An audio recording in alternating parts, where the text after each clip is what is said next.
Okay, so the next one is Mintel Academic and Mintel Market Sizes. I've got them listed separately, but they have a single access point on the library website. So Mintel, I've got a quote from their website. Mintel is the expert in what consumers want and why. So they position themselves as the world's leading market intelligence agency. And again, I just want to bring this back to the kind of work you guys are going to do over the 4 years. There's this ability to look at Mintel to kind of understand, you know, market information, what people want, but also to think about how they model this, right? Because it's something you're asked to do a lot, is look at who is this for, how much is it, you know, are they willing to pay for, what are their needs? So you can use their research, but you can also use the way they do it. So how have they researched? How have they kind of laid this out for you? So it's kind of two levels, one as a source of information, but one as a source of methodology as well. And actually, Mintel in particular, you'll see when we go to their website, they're very transparent about their research methods and the way they put the reports together. So that's useful. So they carry out a mixture of market research with consumers, market analysis, competitive intelligence, product intelligence, and then I think that they use this information to identify trends across sectors, and also a lot of their business is to make forecasts about where things are heading next in particular markets. Yeah, there's an interesting point that Lizzie, one of our academics, brought on this, and the idea was that for clothes, like, so she's in manufacturing, she says, you know, you have to know these kind of the next season's colours 2 years in advance, because then the dye houses have to know what chemicals are coming, the mines need to know that that's coming in, as well as the people actually dyeing and producing those clothes. Things like Mintel help you kind of look at those trends. They aren't just made up, they aren't just these things that appear. They are set by companies and by intelligence and research. So again, it's just utterly invaluable for all of the work that we do. And so just to say, on the slide there, you've got, so I've listed Mintel market sizes. That's the location of all the data that they collect. So I said they're transparent about their research methodology, and also all of their data they make available. And then Mintel Academic is the actual reports that are produced as a result of the research. So we can look at both of those in a moment. But there is another important note about our subscription to Mintel. We don't have access to all reports produced by Mintel. So again, if you were to go direct to their website and search, which I know it is possible to do, you may come across reports that we don't have access to. They are very, very expensive. They are thousands. So you do need to access Mintel from the library website to get into what we've purchased access to. And you can see on the slide there the broad subject headings that we have. It doesn't look that the headings are very broad. It doesn't look like very much, but there are a lot of reports and subsections within those headings.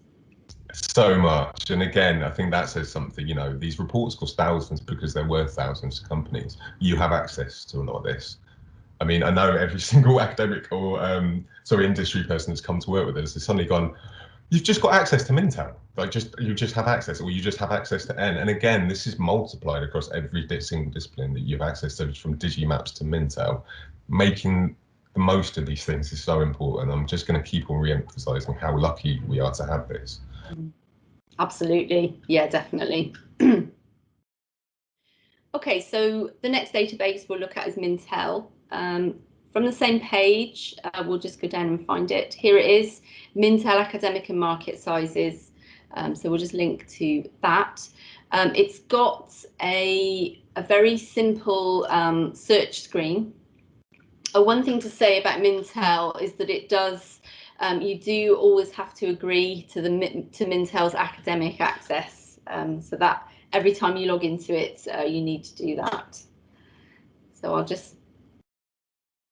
And just to point out, all of the logins you're using are always going to be sort of single log-on from Bristol. But as long as you go through the library services rather than direct, we're certainly emphasising the other videos, but just want to get that across. Yeah, that's right. So here is the Mintel website. So this is different because it's from Business Source Complete, because within Business Source Complete, it was one search screen across a whole load of, it was one search screen across a whole range of different providers, like MarketLine and so on. Whereas this, we have direct access to the Mintel product, as it were. So already it looks very different the way you might search it, but actually it's very simple. You can just type your keyword in here. So I'll just do that. I'll just type wearable to continue with the same example. So I just wanted to show you the different types of results that we have. So I said that Mintel, the main aspect of Mintel are the reports that they produce, and you can see here we've got a wearable technology one here, which we'll look at in a minute. But I did just want to highlight the other different types of content that we have as well, because it does add quite a lot of value to the reports. So for example, if we have a look at the expert insights, and I'm just going to, I'll do it by, I'm going to order it by date as well to see what the newest ones are. I've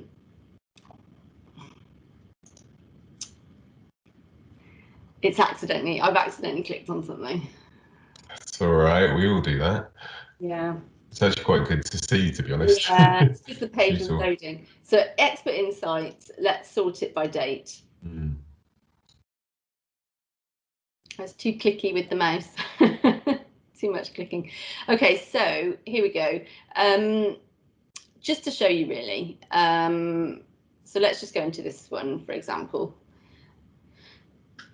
I mean, that's bleeding edge, right? Is it November? Yeah. 5th of November, you know? Oh yeah, I mean, yeah, absolutely. The nice thing about Mintel, I said they're quite they are transparent about the research and their authors. So you always have the author listed and their role within Mintel, and you can read more about them, their background if you want to. And then, so this is an expert insight, and you can see that it's, even though it's not one of the kind of fully fledged reports, it's still, you know, quite in depth. It's got a lot of data behind it. And importantly, you can find out where their data has come from as well, right? That's what's really interesting. This isn't just an article with a random graph on there. You can dig in who did this research, where they found out their citations from. So you can kind of verify and then choose how to use it. Absolutely, yeah. So I'll just go back. I'm going to show you one other thing before we go into the report itself. I'm going to filter it this time to industry trends. So let's take that one off. There's actually only 2 industry trends, because these are much more much broader and more in depth, and so my search terms around wearable technology will appear within this kind of broader industry trends. So the two trends that have come up are well-being and technology, understandably. So if we go, for example, into the well-being one, just to show you again, so this one's, I think, yeah, 26th of November 2020. We've got the author, and then this is again is more in depth in terms of looking at the drivers around trends, and then also kind of forecasting into the future what things will look like in the kind of short, medium and long term. I won't scroll through the whole thing, but there's a lot more below. And I just want to point out again, you know, that you can consider how they lay these out. These are professional reports worth a lot of money, essentially. You know, you look at the way that they set out their really simple insights, but actually underneath that is a depth of discussion and kind of verified data. So again, it's not just the information in there, it's about how they're presenting it, how they work. I think it's really useful for you guys. Okay, we'll go back to the search screen and I'll just show you one of the actual full reports. So I'll just select reports. I actually think the industry trends, when you see the reports, I think the industry trends look a lot nicer actually in the way you're talking about, the way they lay them out and do that. But we'll see what you think. So we've got reports here. I've still got my recency filter on, but that's okay because, well, actually can be quite useful because you can see, so this one, for example, is an upcoming report. It's not been published yet, but let's have a look down to December and November, and there's my wearable technology report that I want to look at. There's also we also have reports, because I said we've got Wow. the UK technology and reports, but that covers a whole range of different aspects, like, you know, technology. I mean, just seeing that, I can think of so many projects that students have done where I'd be like, I mean, you need to know about that. You can't just say, oh, people can't see phones properly. It's about what is the depth of the research. And again, we don't expect you to go and do that. That's a major company that's done that research. But you can use this research and confirm it yourself by talking to people. Okay, so we'll go into this one then, just the wearable technology one, just to see the layout of the report. Again, Mintel lays out the reports pretty much the same.